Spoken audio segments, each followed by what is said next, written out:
Hey, what's up, Z-Pack? It's your boy, Z-Dog-MD. Okay, check it out. As a father of two daughters, this is a very important episode to me. And if you have kids of any gender, but girls in particular, I need you to listen to this.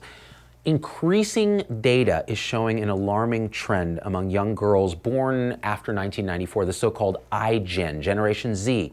What we're seeing is increasing rates of depression, increasing rates of anxiety, and people are like, well, maybe we're just overdiagnosing it. Maybe people are more of snowflakes and they're coming forth and saying, I'm depressed and so on and so forth. Yeah, sure, you could theorize that, except that the suicide rate among these girls is increasing significantly. That means this is real. And the question is, why? And the second question is, what can we do about it? So Jonathan Haidt and others in the Coddling of the American Mind have shown this trend to be caused by likely a couple of things. The first thing is we are creating a generation of very fragile children.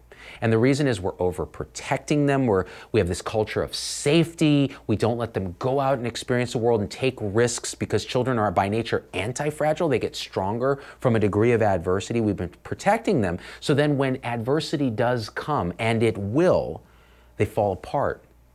That's just one piece of it. Here's the bigger piece. What is it that pretty much everyone has in their hand right now? And that is a cell phone, a smartphone. We have weaponized something that is so dangerous to young girls in particular that it's taken everyone by surprise, and that is social media. Here's why. It turns out the data seems to suggest that young boys are aggressive physically. They bully, they push, they hit, they punch. If we gave every young boy a handgun in the country, there would be an epidemic of violence because they don't have a frontal lobe, they're very impulsive, and they take their stuff out physically. Young girls, we think, are so sweet and full of sugar and spice. They're actually just as aggressive. It's a different type of aggression. It's called relational aggression.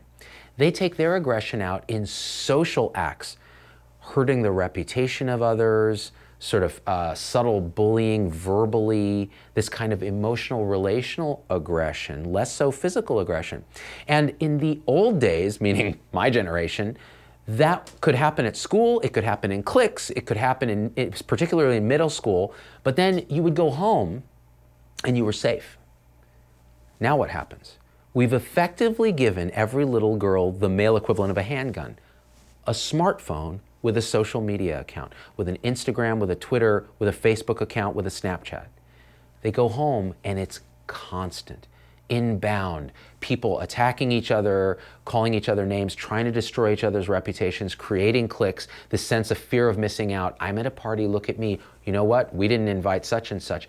This direct relational attacks on young girls where there's nowhere they can be safe again. Combined with the fact that they're already fragile because we've been overparenting them and helicoptering them and keeping them safe from perceived threats when the world's actually getting safer, combine this all together and you have a generation that is more anxious, more depressed, and more suicidal than in any time in recorded history. So here's the call to action. If we're going to save our daughters from this, we need to do at least a couple things.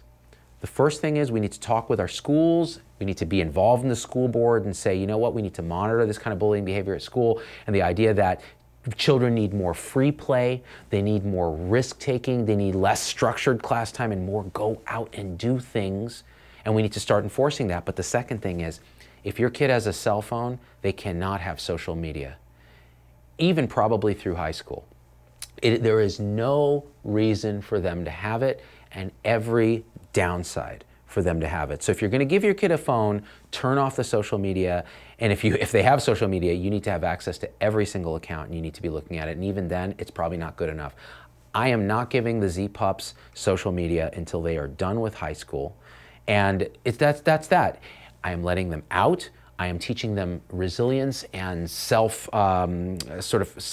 taking within parameters.